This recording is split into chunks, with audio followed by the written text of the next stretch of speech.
Hindu endowment board के property से उसका भी तो इंक्वायरी करिए ना। एक तो वक्फ प्रॉपर्टीज को यूपी सरकार टारगेट कर रही है, आप वक्फ प्रॉपर्टीज को छीनना चाह रहे हैं। सर्वे के खिलाफ हैं, सर्वे नहीं होना चाहिए और इस सरकार को केवल हिंदू मुस्लिम में उलझाना है।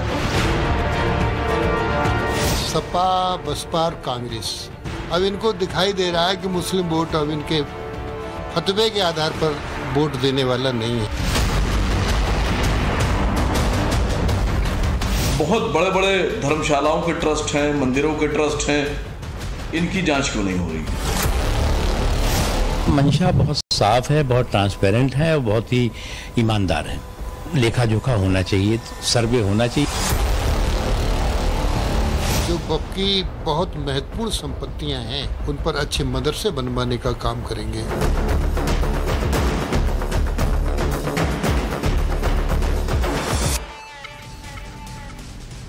नमस्कार, देश के पसंदीदा डिबेट शो राष्ट्रवाद में आपका स्वागत। मैं हूं सुशांत सिन्हा।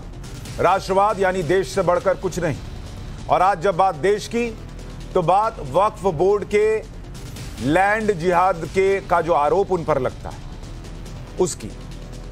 इसके खिलाफ टाइम्स नाउ नवभारत के चलाए जा रहे कैंपेन का बड़ा असर हुआ है। उत्तर प्रदेश की योगी सरकार अब वक्फ बोर्ड की कब्जाई गई संपत्तियों को लेकर एक्शन में है। योगी आदित्यनाथ सरकार ने मदरसा सर्वे के बाद अब वक्फ बोर्ड की संपत्तियों के सर्वे का ऐलान कर दिया है। योगी सरकार ने वक्फ बोर्ड में मिल रही गड़बड़ियों के बाद यह फैसला लिया है। सरकार ने 33 साल पुराने आदेश को रद्द करते हुए वक्फ में दर्ज सरकारी जमीन का सर्वे करने का आदेश दिया। आपको याद होगा कि टाइम्स नाउ नवभारत ने सबसे पहले वक्फ को जो बिना सिर पैर के अधिकार मिले हुए हैं, असीमित अधिकार मिले हैं, जो किसी और दूसरे धर्म के लोगों को नहीं मिले हैं, उस पर सवाल उठाया था। वक्फ के नाम पर जो जमीनें कब्जाई गई हैं, जिनके आरोप लगते हैं, उनको दिखाया था और अब उस पर बड़ी कार्रवाई हो रही है। आदेश भी आ गया यूपी सरकार का।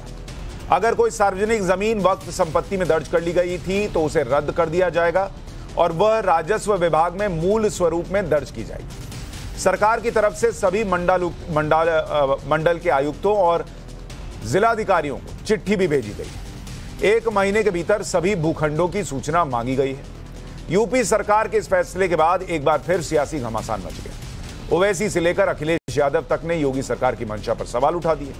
मदरसों की तरह वक्फ के सर्वे को गलत बताते हुए इसे मुसलमानों को टारगेट करने वाला कह दिया। ओवैसी तो योगी सरकार पर वक्फ की संपत्ति हड़पने का भी आरोप लगा रहे हैं। सर्वे के खिलाफ हैं, सर्वे नहीं होना चाहिए और इस सरकार को केवल हिंदू मुस्लिम में उलझाना है। जो लोग दावा करते हैं $1 ट्रिलियन इकोनॉमी की, ये बताएं कि $1 ट्रिलियन की इकोनॉमी क्या मदरसों में सर्वे होने से हो जाएगी? सिर्फ वक्फ प्रॉपर्टीज को क्यों मालूम कर रहे हैं आप? हिंदू एंडोमेंट बोर्ड के प्रॉपर्टी से उसका भी तो इंक्वायरी करिए ना, सर्वे करिए कि उसमें क्या हाल हो रहा है। ये सिर्फ और सिर्फ एक तो वक्फ प्रॉपर्टीज को यूपी सरकार टारगेट कर रही है और दूसरा ये कि आप वक्फ प्रॉपर्टीज को छीनना चाह रहे। मगर इस तरह का एक टारगेटेड सर्वे करना ये बिल्कुल सरासर गलत है। वक्फ को जो असीमित अधिकार मिले हैं, अलग अलग जमीनों को कब्जाने के जो आरोप लगते हैं, वो छोटी बात नहीं है। वो इस सेक्युलर देश में बड़े सवाल खड़े करती है। लेकिन असदुद्दीन ओवैसी यहां भी वही कार्ड लेकर आ गए कि मुसलमानों को टारगेट किया जा रहा है। विपक्ष सरकार की मंशा पर सवाल उठा रहा है, लेकिन सरकार का साफ कहना है कि उनकी मंशा में कोई खोट नहीं है। वक्फ की जमीन का सर्वे कर सरकार जरूरी जमीन पर मदरसे बनाएगी और जबरन कब्जाई गई जमीन पर कार्रवाई करेगी। जो लोग विरोध कर रहे हैं, सपा बसपा और कांग्रेस, इन तीनों पार्टियों का मुस्लिम वोट कॉमन है। अब इनको दिखाई दे रहा है कि मुस्लिम वोट अब इनके फतवे के आधार पर वोट देने वाला नहीं है।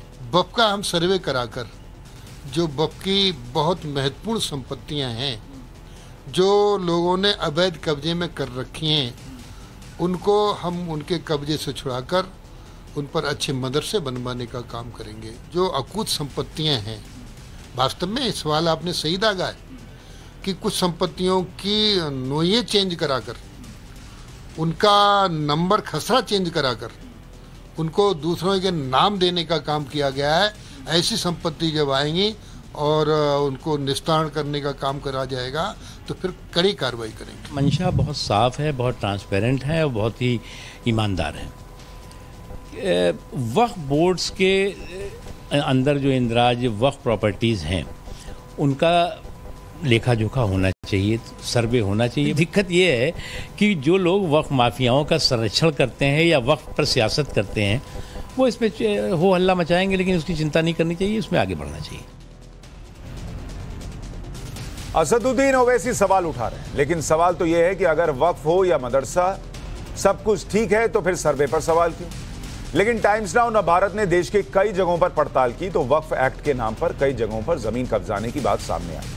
अकेले यूपी ही नहीं, दिल्ली से लेकर तमिलनाडु तक, जम्मू कश्मीर के पुंछ से लेकर गुजरात के सूरत तक वक्फ के लैंड को लेकर जो हड़पने के आरोप लगे उसका खुलासा। ऐसे में आज के सवाल राष्ट्रवाद में यह कि पहले मदरसा अब वक्फ के सर्वे पर घमासान क्यों? वक्फ के कब्जे पर चलेगा योगी का बुलडोजर? वक्फ के लैंड जिहाद का योगी करेंगे संपूर्ण इलाज? सर्वे से परेशान क्यों हैं अखिलेश ओवैसी भाईजान? चर्चा करने के लिए डॉक्टर कौशल मिश्रा प्रवक्ता हैं बीजेपी के, हमारे साथ जुड़ रहे हैं। सुबुई खान संयोजक हैं राष्ट्र जागरण अभियान की, हमारे साथ जुड़ रही हैं। पवन राव अंबेडकर AIMIM के प्रवक्ता हमारे साथ जुड़ रहे हैं और कपीश श्रीवास्तव प्रवक्ता हैं समाजवादी पार्टी के, हमारे साथ जुड़ रहे हैं। आप सभी का बहुत बहुत स्वागत है। कौशल मिश्रा जी, पहला आरोप तो आप ही पर है कि आप लोग जो है वो मुसलमानों को टारगेट कर रहे हैं। पहले मदरसों का सर्वे, अब वक्फ की संपत्तियों का सर्वे। ये मुसलमानों को टारगेट करने के लिए योगी सरकार कर रही है। सुशांत जी, आप देखिए, जुडिशियल इंक्वायरी करना हमें कॉन्स्टिट्यूशन राइट से मिलता है और अगर हमें लगता है जिस तरीके से, देखिए, जितने माफिया थे उन्होंने वक्फ की जमीनों पे कब्जा कर करके अपनी प्रॉपर्टी बना रखी थी, घर बना रखे थे, यूनिवर्सिटी के नाम पे घर बना रखे थे।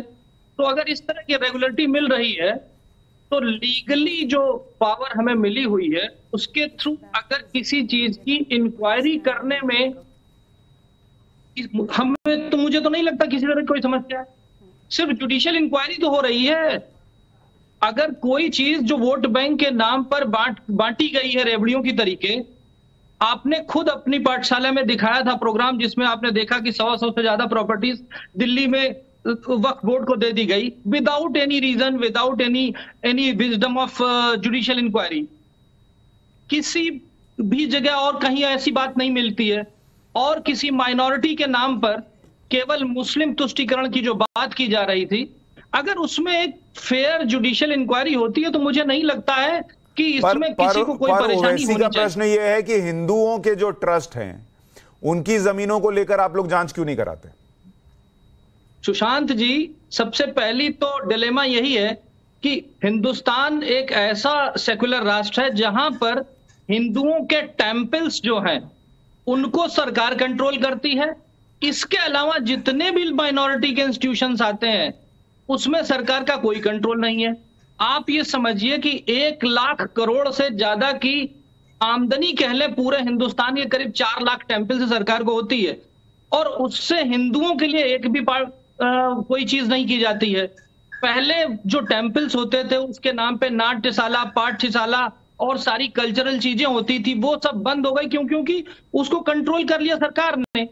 आपको एक फैक्ट बताता हूं, मतलब आपका तर्क ये है कि हिंदुओं को पहले ही कुछ नहीं मिल रहा तो उनसे क्या लें, और दूसरा मुसलमानों को सेक्युलरिज्म के नाम पर कहिए या फिर अपीजमेंट के नाम पर जो एक्स्ट्रा दिया गया है उस गलती को क्यों ना सुधारें, और लैंड जिहाद या कहिए लैंड ग्रैब करने की जो चीजें हुई हैं उसको क्यों ना ठीक किया जाए। पवन राव अंबेडकर जी, अगर मैं 1 मिनट आ रहा हूं, एक इनिशियल रिमार्क्स ले लूं। पवन राव जी, अगर मदरसों में सर्वे होता है उससे भी ओवैसी साहब को दिक्कत है। वक्फ की कोई कई संपत्तियों पर आरोप है कि भाई उन्होंने जबरन की हुई, और वक्फ की खुद की कई संपत्तियां जो हैं वो कब्जाई गई हैं। अगर सर्वे हो जाए और उसमें चीजें साफ हो जाएं तो क्या दिक्कत है? सुशांत जी, बहुत बहुत शुक्रिया। आपके बीजेपी के प्रवक्ता जो है बहुत ही खुला बुला जवाब दे रहे हैं। थोड़ा सा स्टडी कर लेते तो ज्यादा बेहतर था। इन्होंने 2 बिंदुओं को कहा कि सरकार का कंट्रोल जो है सिर्फ हिंदुओं के स्थलों पर है, मुस्लिम के स्थलों पर नहीं। इन्हें जानकारी होनी चाहिए कि रिलीजियस जो इंडोमेंट्स हैं उसको लेकर के क्या प्रोविजंस है। The government to make special provisions respecting mosque, temple and other religious institutions. Religious endowment act 1863 कहता है for the establishment and respecting the mosque and other temples and other institutions, religious institutions। तो इसका control है। वक्फ जो act है 1995, अब पहले सुन लीजिए पूरी बात, मैं इधर उधर की बात नहीं करता हूँ, जो कानूनी और जो इस देश के नागरिकों को पता चलना चाहिए, मैं वो बात कर रहा हूं। उन्होंने सिर्फ हाथ उठाया कि वो कुछ जोड़ना चाह रहे, वो आपको टोक नहीं रहा। बोलिए। अब सुन लीजिए सुशांत साहब, मैं चाहता हूं कि आप एक पाठशाला चलाते हैं बेहतर जानकारी के लिए, और कुछ जानकारियां यहां से भी ले लीजिए ताकि लोगों तक पहुंचे और इस देश के लोगों को और भी जानकारियां पता चले। मैं कहना चाह रहा हूं जो वक्फ एक्ट है 1995, उससे पहले 1994 में वक्फ एक्ट बना, और उससे भी पहले मैं बता देना चाहता हूं कि 1913 में वक्फ वैलिडेटिंग एक्ट 1913 में जो बना था for the savings of institutions of Waqf in India, तो इसको लेकर के भी बात होनी चाहिए, क्योंकि कोई भी चीज अगर बनी है वक्फ के रिलेटेड वो कंट्रोल्ड है, कंट्रोल्ड अंडर द गवर्नमेंट है। कौशल साहब को इसकी विषय में शायद जानकारी नहीं है। वक्फ काउंसिल एक्ट जिसका निर्माण हुआ है वक्फ एक्ट 1954 के तहत 1964 में, इसकी जो पावर्स एंड रेगुलेशंस की बात है, इसका जो कंट्रोल की बात है, ये गवर्नमेंट कंट्रोल करती है। अब आते हैं दूसरे मुद्दे पर। उत्तर प्रदेश सरकार ने मदरसे के बाद जो फिर से सर्वे कराने का आदेश दिया है, मेरे पास, मैं आपको दिखाना चाहता हूं कि उत्तर प्रदेश में 100 से ज्यादा ऐसे मठ हैं जो अनरिकॉग्नाइज्ड, अनऑथराइज्ड हैं, जिनके पास इतनी लैंड है जिसका कोई मुआयना नहीं है। आज तक इन स्थलों का कोई सर्वे आदेश जारी नहीं किया गया है। इनके सर्वे आदेश जारी होना चाहिए। पवन भाई, ये जो मठ का आप लिस्ट दिखा रहे हैं, इसको लेकर कितने लोगों ने अदालत में केस किया हुआ है कि उनकी जमीन कब्जाई हुई है? सुशांत साहब, मैं ये कह रहा हूं कि जो उत्तर प्रदेश सरकार एक तरफा नहीं, अभी बाघंबरी मठ में, मतलब जिन पर कोई केस नहीं, जिस मठ की जमीन आपको लग रहा है कि वो जो है वो बड़ी है और वो जो है असीमित है, उसका सर्वे कराएं, या वो वक्फ की प्रॉपर्टी जिस पर लोग दावा ठोक रहे हैं कि भाई सरकारी जमीन पर भी वक्फ का बोर्ड लगा दिया, उसका सर्वे कराएं? आप बताइए, दोनों बराबर है क्या? नहीं सुशांत जी, मैं इस पर भी क्लियर करना चाहता हूं। हाँ। उत्तर प्रदेश जमींदारी अबोलिशन एक्ट 1950 के तहत भूमियों का निर्धारण किया गया, और कितनी तरह की भूमियां हैं वो सारा नक्शा नजरी में जो है दर्ज है। इससे पहले भी लैंड रेवेन्यू एक्ट 1901 था, उसमें सारी भूमियों का जिक्र है, कहां पर कुएं हैं, तालाब है, मकबरा है, कब्र है, ये सारे जिक्र उसमें है। वक्फ की जो प्रॉपर्टी है वो पहले से 1913 के आधार पर चलती हुई आई है, उसको हमें देखना। दूसरा एक महत्वपूर्ण बिंदु आपके सामने रखना। पवन भाई, मैं दूसरे मेहमानों पर जाऊंगा इनिशियल रिमार्क्स के लिए, लंबा आप जवाब दे रहे हैं। मैं आपसे दो चीजें पूछ रहा हूं, छोटा जवाब दीजिए। आप जो मठों की लिस्ट दिखा रहे हैं, आवाज नहीं मिल रही। पवन भाई, आपको आवाज आ रही है? मुझे आपकी आवाज नहीं मिल रही। अच्छा, मैं आवाज ठीक करा के फिर आपसे सवाल लेता हूं। ठीक है, आवाज इनका ठीक, आवाज ठीक कीजिए इनकी। सुबुह खान जी, तर्क यह है कि भाई मठों के पास भी जमीन है, लेकिन इसका जवाब नहीं है कि मठों के पास जो जमीन है उस पर कितने केस चल रहे हैं। लेकिन ऐसी सैकड़ों केसेस मैं अपनी पाठशाला में बता चुका। वो 1913 के 1930 के दशक के कानून का बता रहे, वो भी सब बता चुका। 1995 के एक्ट का भी बता चुका कि वक्फ को कैसे असीमित अधिकार मिले हुए हैं। वक्फ की ऐसी कई जमीन है जो कि ऐसी जगहों पर है जो सरकार की संपत्ति है, और कई जगहों पर वक्फ की जमीन कब्जाई गई है। अगर इसका सर्वे हो जाएगा तो क्या दिक्कत है? क्या यह मुसलमानों को टारगेट करना है? जी जी जी सुशांत जी, सबसे पहले तो जो लोग वक्फ प्रॉपर्टीज को आश्रमों से या मठों से या मंदिरों से कंपेयर कर रहे हैं, उनको यह जानना चाहिए कि वक्फ के पास सेना और रेलवे के बाद third largest land owner Bharat में इस समय वक्फ है। 8 लाख से ज्यादा प्रॉपर्टीज वक्फ के पास हैं। एक तरफ ये लोग बोलते हैं कि जी ये कोई इस्लामिक प्रैक्टिस है। चंद सवालों के जवाब के माध्यम से मैं इस बात को क्लियर करने की कोशिश करती हूं। क्या वक्फ एक्ट या वक्फ बोर्ड इस्लामिक प्रैक्टिस है? इसका बहुत बड़ा जवाब है नहीं। ना कुरान में वक्फ का कोई जिक्र है, ना ही किसी ऑथेंटिक सोर्स में वक्फ का कोई जिक्र है। क्या किसी भी इस्लामिक स्टेट में वक्फ प्रॉपर्टीज, वक्फ एक्ट और वक्फ बोर्ड्स होते हैं? तो इसका जवाब है नहीं। भारत के अलावा किसी देश में वक्फ बोर्ड्स नहीं है, और ना ही इतनी ज्यादा देश की संपत्ति वक्फ माफिया द्वारा हड़पी गई है किसी भी और मुल्क में।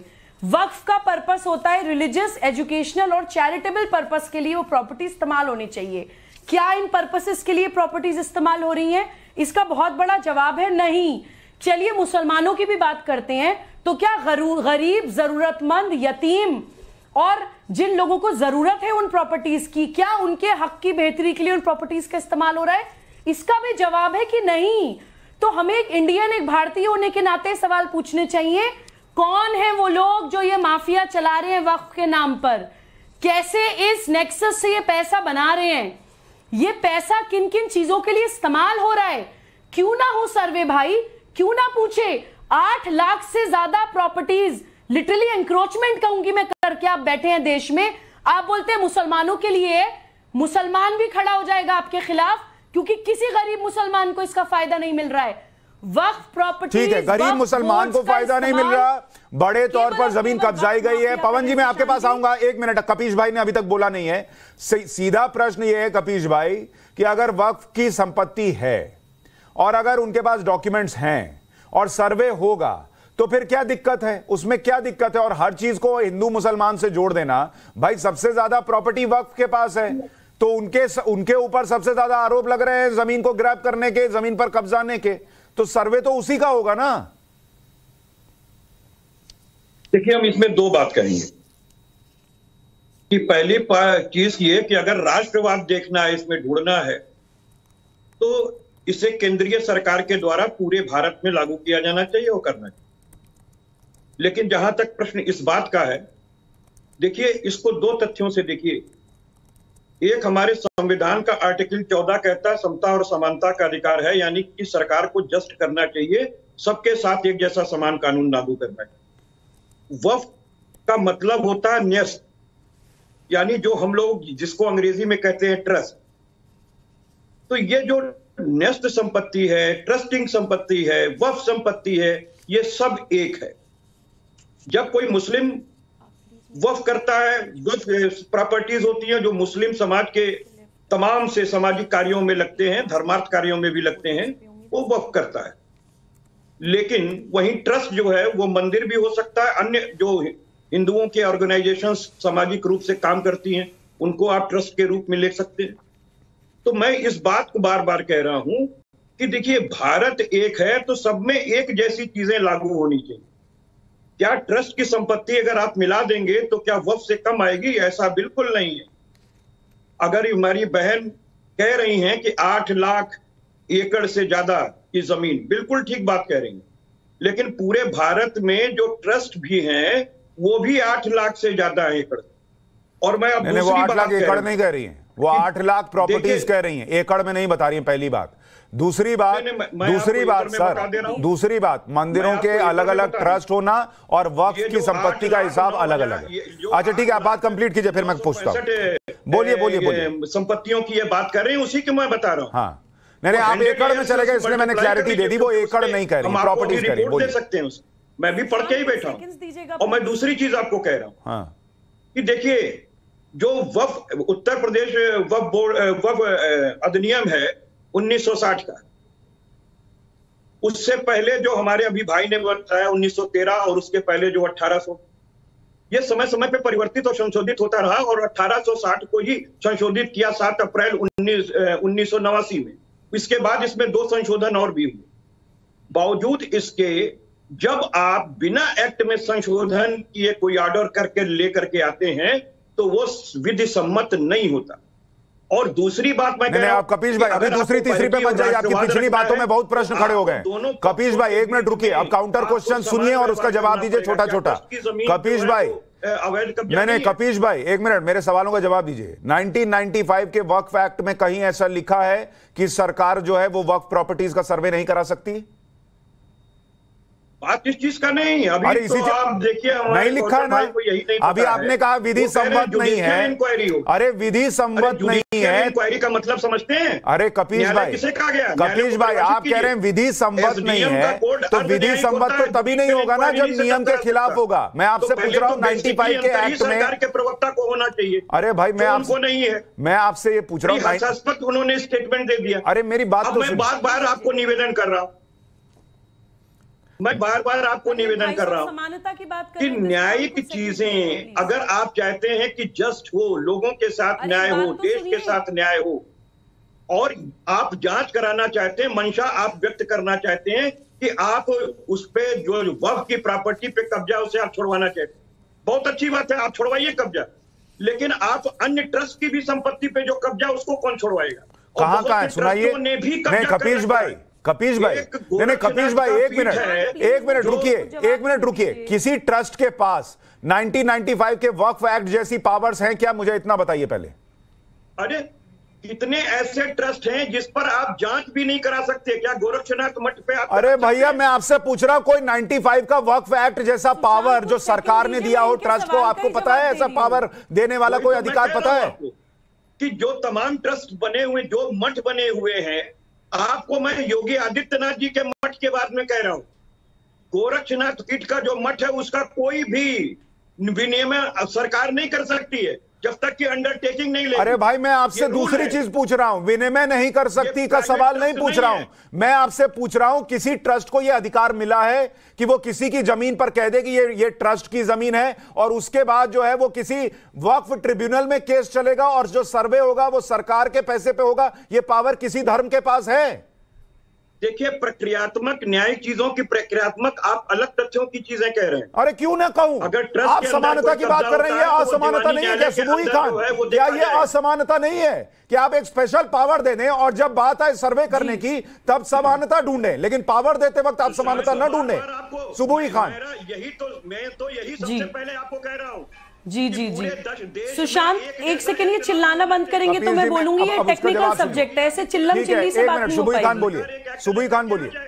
करा ले पूरे देश के अंदर। नहीं क्यों करा ले, मुझे ये बात समझ में नहीं आई। एक मिनट सुबुई खान रुकिए, सुबुई खान एक मिनट रुकिए, एक मिनट रुकिए सुबुई खान, एक मिनट रुकिए, एक मिनट रुकिए सुबुई खान, मुझे ये बताइए ये हर चीज में यही क्यों होता है कि फलाना चीज अगर मदरसों का सर्वे हो रहा है तो पूरे देश में कराइए तभी सेक्युलरिज्म बचेगा, अगर वक्फ के ऊपर आरोप लग रहा है तो पूरे देश में कराइए तभी सेक्युलरिज्म बचेगा? जब इस देश में घर बढ़ता है, सबको मिलता है, तब तो नहीं कहते कि हिंदुओं को सारा घर पहले बांट लीजिए तब मुसलमानों को देने आइएगा?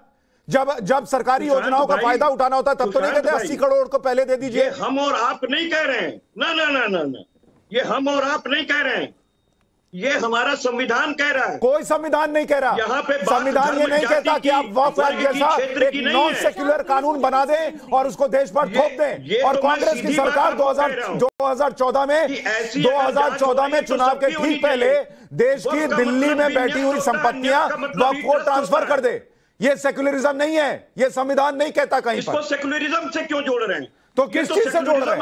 किस चीज से जोड़ रहे हैं कि ट्रस्ट का भी करो, मंदिरों का भी करो, मठों का भी करो, ये तराजू लेके क्यों घूम रहे थे? हमारे संविधान का मूलभूत ढांचा है। ये मूलभूत ढांचा नहीं है बॉस, ये मूलभूत ढांचा नहीं है। सुशांत भाई स्पष्ट हो गया है, उसको व्हाट्सएप यूनिवर्सिटी चेंज नहीं कर सकती है। नहीं कोई व्हाट्सएप यूनिवर्सिटी पाठशाला में नहीं चलती, आप पढ़ रहे होंगे व्हाट्सएप यूनिवर्सिटी से, आप पढ़कर आइए कि 95 के एक्ट में कैसे पावर्स दे दिए गए वक्फ बोर्ड को। संविधान ही पढ़ा है और उसी सुबुई खान बोलिए।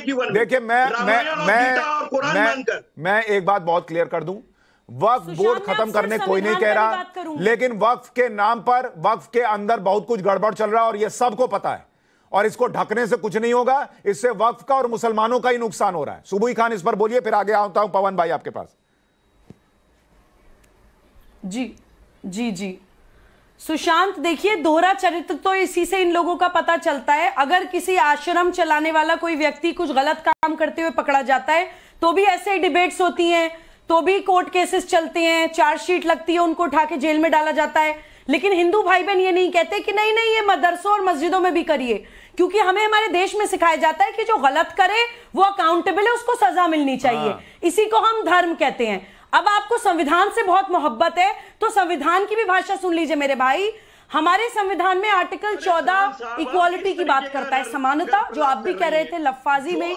आर्टिकल 15 कहता है। कपीश भाई कपीश भाई वो आपके बीच में नहीं बोली, कपीश भाई वो आपके बीच में नहीं बोली, वो बोल रहे फिर मैं आपको रिस्पॉन्ड करने का मौका दूंगा। कपीश भाई से बात नहीं कर पाऊंगी, सुबुई खान मुझे मछली बाजार में बात नहीं करनी है, मैंने उनको रोक दिया। मैं टेक्निकल लीगल सब्जेक्ट पे बात कर रही हूँ। हाँ बोलिए, या तो इनकी आवाज कम करा दीजिए। बोलिए ना, बोलिए। नहीं बात कर सब लोग अपनी पारी का वेट कर रहे हैं। कॉम्प्लिकेटेड सब्जेक्ट होते हैं, समझ में आने चाहिए लोगों को।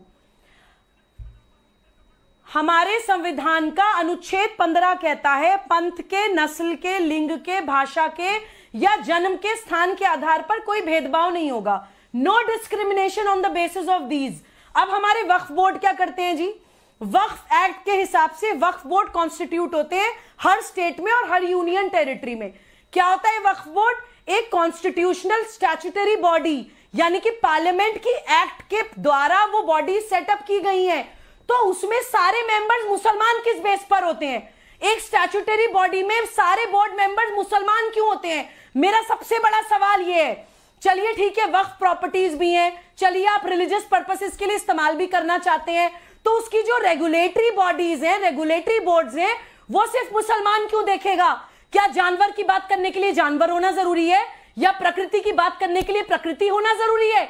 अगर हिंदू बोले कि हमारी हर बात सिर्फ हिंदू ही करेगा, हम अपने लिए हिंदू लीडर ही चुनेंगे, यही तो आप गलती करते हैं। आकर संविधान की धज्जियां उड़ाते हैं संविधान का नाम लेकर। कोई यहां पर किसी रिलीजन के खिलाफ नहीं है, लेकिन हमारे देश की प्रॉपर्टीज को कोई माफिया हड़प रहा है और हम उस पर मुंह पे चुप्पी लगाकर बैठ जाएं। मुसलमान बच्चों का भी भविष्य अधर में है भाई। ठीक है, पवन जी इसका जवाब दीजिए। इंक्रोचमेंट करके बैठे हैं, घुसने तक नहीं देते आप मुसलमान बच्चों को। कई जगहों पर आपने जो सवाल सुने उसका जवाब दीजिए। और मैं एक पॉइंट इसमें सिर्फ जोड़ रहा हूं कि अगर वक्फ के नाम पर जमीनें जो हैं वो दुकानें बनाने के लिए दे दी जाए, इमारतें बनाने के लिए दे दी जाए, दूसरे को बेच दी जाए, इससे कौन सा मुसलमान का फायदा हो रहा है? फायदा तो उन चंद लोगों का हो रहा है जो इसको वक्फ के नाम पर रखकर और फिर अपना फायदा कमाना। मुसलमान का भी तो नुकसान ही हो रहा है। नहीं, मैं एक सवाल पे जवाब देता हूं। पहला आपका सवाल था कि जो है वक्फ जो सर्वे हो रहा है उसका क्या कोई कानून है? Section 4 of the Waqf act 1995 कहता है सर्वे को लेकर के पूरी प्रॉपर गाइडलाइंस वो शो कर रहा है। मैं एक लाइन आप केवल पढ़ देता हूं क्योंकि बहुत लंबा हो जाएगा। उस पॉइंट को अगर आप देखेंगे, survey of the Waqf property का सेक्शन वक्फ एक्ट 1995 का सेक्शन 4 कहता है वक्फ प्रॉपर्टीज का सर्वे हो सकता है। जो स्टेट गवर्नमेंट है वो ऑर्डर दे करके सर्वे करा सकती है, पहला। दूसरा, ये Hindu religious institutions and charitable endowments different states में डिफरेंट है। आज 19 तारीख को जो एक आदेश आया सुप्रीम कोर्ट से जिसमें जस्टिस के.एम. जोसेफ ने एकदम साफ कहा हिंदू इंडोमेंट्स ओडिशा, तमिलनाडु, एमपी, केरला बोर्ड और इसका section 8 of the Odisha act, उसमें वो सारे प्रोविजंस दिए गए हैं जिसमें सर्वे को लेकर के भी कहा गया है, मेंटेनेंस को लेकर के भी कहा गया है और सारे फंडिंग्स को लेकर के भी सारे रूल्स एंड रेगुलेशंस है। मैं एक बात और बहुत महत्वपूर्ण कहना चाह रहा हूं कि पिछले साल कर्नाटका के सीएम ने एक बिल पास किया और वो बिल कहता है bill to free state compels from the government control. जो गवर्नमेंट कंट्रोल के अंदर जो कर्नाटका स्टेट में 34,558 जो मंदिर हैं उनको इन सारे रिस्ट्रिक्शन से फ्री कर दिया जाएगा। रिलीजियस इंस्टीट्यूशंस, इंडोमेंट्स एंड चैरिटेबल जो इंस्टीट्यूशंस हैं उनको इन सारे दायरों से फ्री कर दिया जाएगा ताकि वो अपना कंट्रोल खुद कर सके। ये सबसे बड़ा क्वेश्चन है, हम यही कहना चाह रहे हैं। दूसरा, सुबुही जी कह रहे हैं कि क्या सिर्फ मुस्लिम्स हैं? रिलीजियस इंस्टीट्यूशंस जो हिंदू रिलीजियस इंस्टीट्यूशंस हैं उसको लेकर के सुप्रीम कोर्ट के जज जोसेफ ने क्या कहा? Laws relating to Hindu endowments which mandate that the members of the board must profess Hindu religion। तो जितने भी religious institutions Hindu religious institutions हैं उसमें जो कमेटी और बॉडी होती है उसमें ही सिर्फ हिंदू पर्सन्स होने चाहिए। और मैं खुल के कहना चाहता हूं हिंदू में स्पेशल पर्सन्स ही उसमें रह सकते हैं, उसके अलावा कोई नहीं रह सकता है। और आपका एक अंतिम जवाब आपने जो अंत में पूछा है उसको लेकर के भी मैं कहना चाह रहा हूं कि जितने भी इंक्रोचमेंट्स हैं section 40 of the Waqf act 1995 आपको पूरी तरह से पावर देता है और ये असीमित पावर नहीं है, ये रिस्ट्रिक्टेड पावर है। सेक्शन 40 का अब आप सब सेक्शन 1, 2 और 3 देखेंगे जिसमें कहा गया है कि ट्रस्ट की प्रॉपर्टी, सोसाइटीज रजिस्ट्रेशन और एक्ट के तहत अगर कोई प्रॉपर्टी बनाई गई है। मैं एक महत्वपूर्ण बिंदु ये कहना चाह रहा था कि 14 अगस्त 1947 को इस देश का जब पार्टीशन हुआ तो बहुत से मुसलमान इस देश को छोड़ करके गए। उनकी जो ट्रस्ट प्रॉपर्टीज थी, उनके जो बिल्डिंग्स थे, लैंड्स थे, वो इस देश में रह गए और अनऑथराइज्ड पर्सन्स ने उसको कैप्चर किया, जिसका जो है बाद में सर्वे कराया गया और ये पाया गया कि trust act 1882, the societies registration act 1860 और कुछ एक्ट और ऐसे भी थे जो लैंड रेवेन्यू से रिलेटेड थे, और वो स्पेशली 1913 के अकॉर्डिंग वक्फ प्रॉपर्टी हुआ करती थी। ये उनके मामलात निकल करके आ रहे हैं, जिसको जानना बहुत जरूरी है। पवन भाई, मेरा आपसे बेसिक सा प्रश्न था, क्या वक्फ के नाम पर जो प्रॉपर्टीज हैं उसमें दुकानें खोलना, उसमें बड़ी बड़ी इमारतें खोलना, उनको बेचना, उनसे किराया लेना, ये सब हो रहा है या नहीं हो रहा? मुझे सिर्फ इतना बताइए। नहीं, बिल्कुल। देखिए, मैं फिर से कह रहा हूं कि ये जितनी भी इलीगल एक्टिविटीज हैं, इसके लिए वक्फ बोर्ड है, काउंसिल्स बैठी हुई है, उसके मेंबर्स हैं। वक्फ बोर्ड नहीं कर रहा ना सर, वक्फ बोर्ड के अंदर ही तो ये हो रहा है। तो जिसके अंदर हो रहा है वो अगर सुधार सकता तो वो तो ये होने ही नहीं देता, इसलिए सरकार घुस रही है। पहली बात जोड़ना चाहता, पर सर मैं इतनी सी बात कर रहा हूं, इसमें मुसलमानों का फायदा हो रहा है। एक बात ये जोड़ना चाह रहा हूं कि गवर्नमेंट के कंट्रोल में है वक्फ बोर्ड, और जो काउंसिल्स बने हैं, जो वक्फ बोर्ड्स हैं, उनका कंट्रोल करने का पावर जो है गवर्नमेंट के पास है। तो अगर ऐसी कोई इर्रेगुलरिटी, पर मैं यही बात तो कह रहा हूं, आपने खुद कहा कि सरकार, राज्य सरकार सर्वे करा सकती है, फिर जब सर्वे कराए तो कहा जाए ये मुसलमानों को टारगेट करना है। ये दोनों बातों का मतलब समझ में नहीं आता। कौशल जी इसका जवाब दीजिए। कौशल जी, आ रहा हूं। पवन जी एक मिनट। कौशल जी, इस बिंदु पर मैं एक लाइन कहना चाहता हूं, एक लाइन ये, कि सरकार जिस समय पर ये सर्वे करा रही है वो रेगुलर टाइम नहीं है। ये आप इस उत्तर प्रदेश में रोजगार की बात, स्वास्थ्य की बात, अरे भाई रोजगार देने के लिए थोड़े, मैं कह रहा हूं, एक मिनट सर, आपके शरीर में 10 अंग चल रहे हैं। क्या ऐसा होता है कि आप सांस लेते हैं, लंग्स काम करता है तो किडनी काम करने के लिए रोक देती है? ऐसा होता है? देखिए सुशांत साहब, तो मदरसों का सर्वे होना, वक्फ का सर्वे होना और रोजगार देना, भाई रोजगार पे पूछते रहिए, इधर सर्वे चलता रहेगा। सरकारें और देश ऐसे चलती है कि एक काम होगा तो दूसरा नहीं होगा। कौशल जी इसका जवाब। अरे वो मठों की आप लिस्ट दिखा रहे हैं, उसमें कितनों पर केस है, मुझे गिनाइए, उनमें कितनों पर केस है बताइए। सुशांत जी एक्चुअली क्या है? कौशल जी जवाब दीजिए। कौशल जी बोलिए। मठ का भी सर्वे होना चाहिए जिसमें, अरे भाई पर मैं ये कह रहा हूं कि ये पहले डिमांड उठानी थी ना, वक्फ के सर्वे पर होने लगा। अब जब हमने मुद्दा उठाया और वक्फ पे सर्वे होने लगा तो आप मठों का भी कीजिए। अगर इतनी मठों को लेकर चिंता थी तो पहले आप आते ना भाई। असदुद्दीन ओवैसी उत्तर प्रदेश चुनाव में जाके बोलते कि हम यूपी के मठों का सर्वे कराएंगे, सत्ता में आएंगे, तो क्यों नहीं बोले उस वक्त? कौशल मिश्रा बोलिए। शासन सत्ता की बात है ना। सुशांत जी देखिए, जो पवन जी बोल रहे हैं कि सरकार को ये जुडिशियल राइट है कि वो पूरी तरह से किसी भी प्रॉपर्टी को इन्वेस्टिगेट करा सकती है।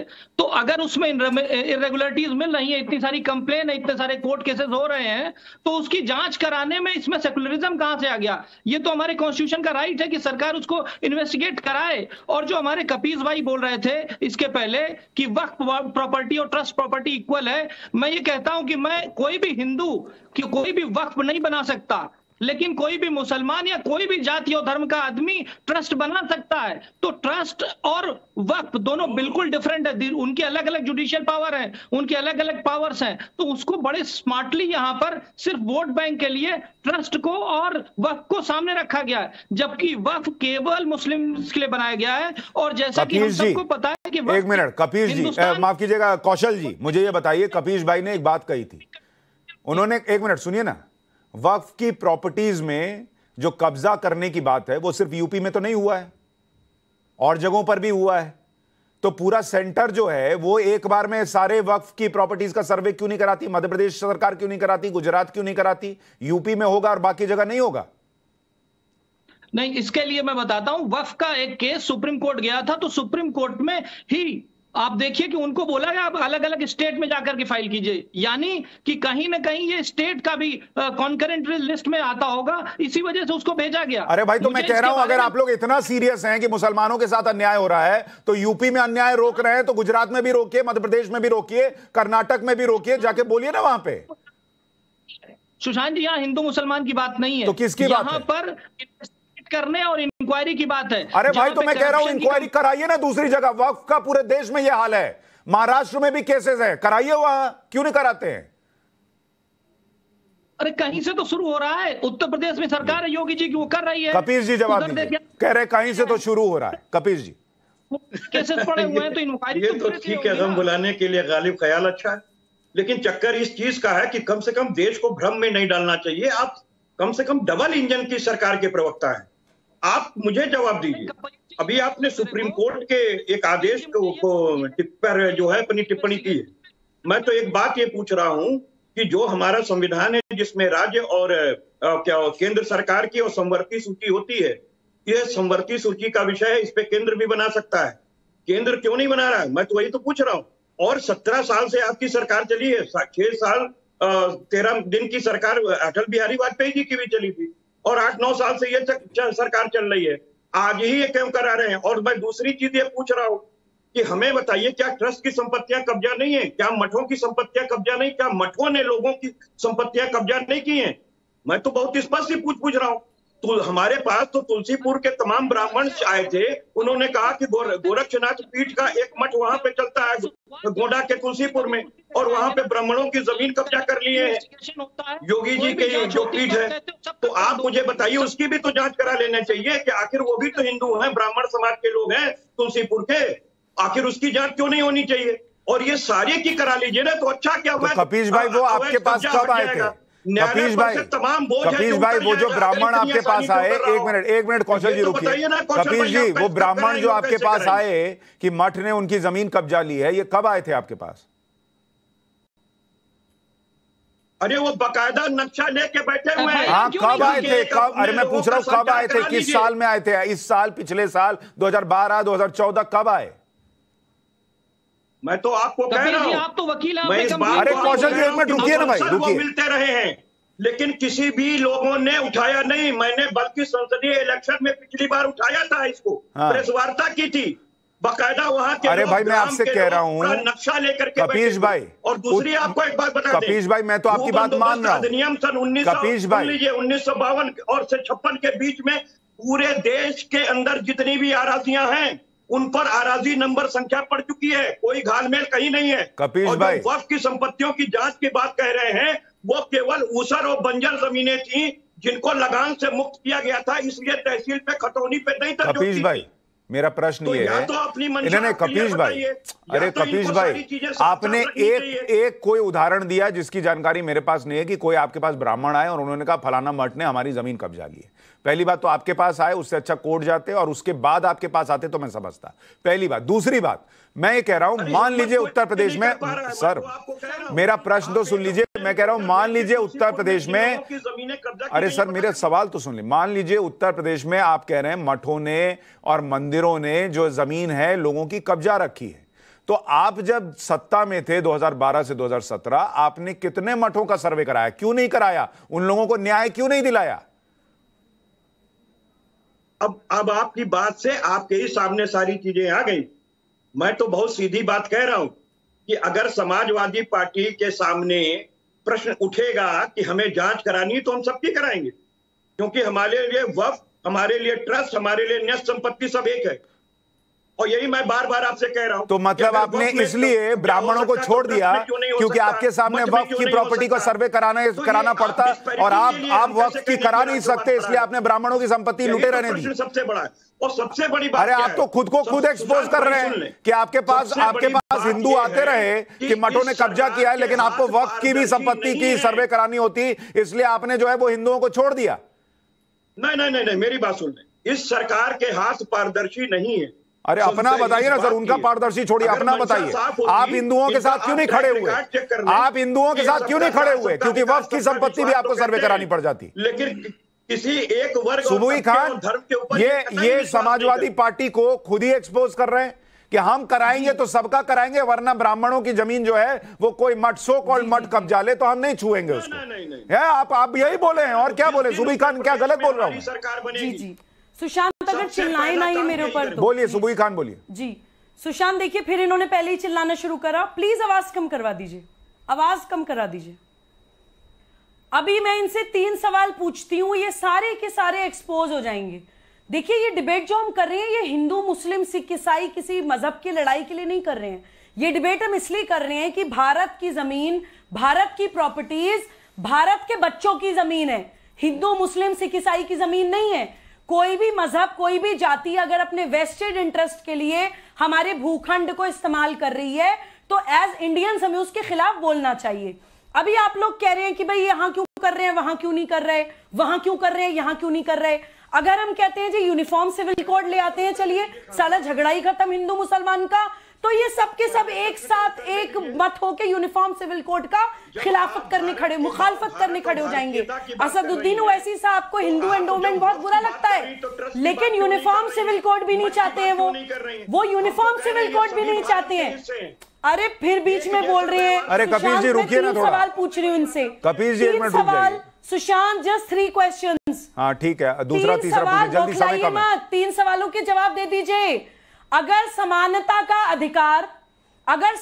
का अधिकार और सेक्युलर इंडिया की बात आप करते हैं तो क्या आप इस सारे फसाद को खत्म करने के लिए यूनिफॉर्म सिविल कोड के साथ हैं? अगर मदरसों की, गुरुकुल और आश्रम की लड़ाई खत्म करवाना चाहते हैं, क्या आप समान शिक्षा के साथ हैं? अगर राष्ट्रीय सुरक्षा आपके लिए महत्वपूर्ण है तो क्या आप एनआरसी के साथ हैं? जो भी ठीक है, पवन जी जवाब दीजिए, समय नहीं है मेरे पास, 1 मिनट। पवन जी जवाब देंगे, पवन जी जवाब दीजिए, चाहे वो चीनी पवन जी छोटे में क्योंकि समय नहीं है। ठीक है सुबोही, आप जवाब सुनिए, पवन जी जवाब दीजिए। सुबोही जी बहुत ही भावनात्मक हो गई है। यह देश भावनाओं से नहीं चल रहा है, ये देश जो है कानून और नियम के आधार पर चलेगा। जमीनों को लेकर के बहुत सारे नियम और कानून हैं, उसके आधार पर चल रहा है। हम फिर से कह रहे हैं कि अगर इंक्रोचमेंट की कोई समस्या आ रही है या किसी ने इंक्रोचमेंट किया है तो लीगल चीजें हैं, उसको लेकर के काम करना चाहिए। अगर कोई दुकानें बना रहा तो निश्चित तौर से वो वायलेशन कर रहा, इर्रेगुलरिटी है, उसके खिलाफ। पवन जी एक बात बताइए, ओवैसी साहब हर चीज में बोलते हैं, कहते हैं कि हम जो है एक और मस्जिद जो है वो शहीद नहीं होने देंगे। हैदराबाद में पिछले 6 साल में 6 मस्जिदें तोड़ी गई दसियों काम की वजह से, तब तो शहादत उनको स्वीकार है, लेकिन यहां ज्ञानवापी में वो मस्जिद शहीद नहीं होने देंगे। तो लोगों को दिख जाता है ना कि वो वहां क्या कर रहे हैं और यहां क्या कर रहे हैं। सुशांत साहब देखिए, आपने अब दिशा मोड़ी है तो अब इस पर भी सुनिए। सुबोही जी ने यूसीसी का मुद्दा उठाने का प्रयास किया। यूसीसी को लेकर के जो है लॉ कमीशन, सुन लीजिए सुशांत साहब, यूसीसी को लेकर के लॉ कमीशन ने क्या कहा वो आपके सामने है। वो फिजिबिलिटी नहीं है कि इस देश में यूसीसी को लेकर के अभी कानून बनाया जाए, उसके बहुत बेसिक रीजन है। इसके लिए सुबोही जी को हिंदू मैं माफी चाह रहा हूं, एक बड़ी खबर आ गई है, मुझे उस पर जाना होगा। तीस्ता सीतलवाड़ के खिलाफ चार्जशीट दाखिल कर दी गई है। तीस्ता के खिलाफ चार्जशीट में बड़ा खुलासा भी हुआ है। पूर्व आईपीएस श्री कुमार और संजीव भट्ट पर आरोप लगे हैं तत्कालीन मुख्यमंत्री नरेंद्र मोदी को फांसी की सजा हो, इसकी साजिश रची गई। इसके लिए फर्जी दस्तावेज तैयार किए गए, ये सब कुछ चार्जशीट में लिखा गया है। तो बड़ी खबर इस वक्त की आपको बता रहा हूं, नरेंद्र मोदी जो गुजरात के मुख्यमंत्री थे, उन्हें कैसे फंसाया जाए और ऐसा फंसाया जाए कि उन्हें सजाए मौत मिले, कोर्ट से फांसी की सजा मिले, इसको लेकर आरोप लग रहा है तीस्ता सीतलवाड़ पर, आईपीएस श्री कुमार पर और संजीव भट्ट पर कि ये जो साजिश थी ये इनकी जानकारी में थी और पूरी साजिश नरेंद्र मोदी गुजरात के उस वक्त के मुख्यमंत्री को फंसाने के लिए थी ताकि कोर्ट में उन्हें फांसी की सजा मिल जाए। ये चार्जशीट की कॉपी टाइम्स नाउ नवभारत पर आपको दिखा रहे हैं।